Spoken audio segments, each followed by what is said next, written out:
బంగ్లాదేశ్‌లో ఒకవైపున మొన్ననే 'దీపు దాస్' హత్య దారుణమైనటువంటి పరిస్థితులు. హిందువులు తిరగబడి ఉద్యమాలు చేస్తుంటే దేశంలో ఉన్న హిందువులందరికీ ఆందోళనొచ్చింది. వాళ్ళందరూ రోడ్డెక్కుతున్నారు, ఉద్యమిస్తున్నారు.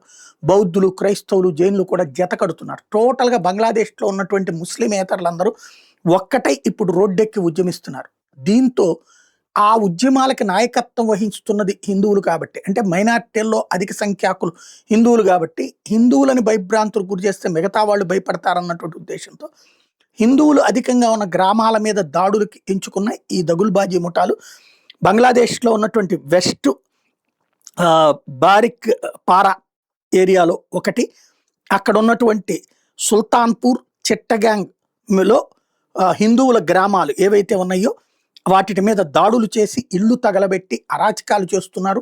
వెంటాడి వేటాడి ప్రాణాలు తీస్తున్నారు. వార్తలు రానీయకుండా అక్కడ సెన్సార్ చేస్తున్నారు. లోకల్ రిపోర్టర్లు కూడా ముస్లిం సామాజిక వర్గానికి సంబంధించిన వాళ్ళే ఉండటం వల్ల అది రానీయకుండా జాగ్రత్తలు తీసుకుంటున్నారు.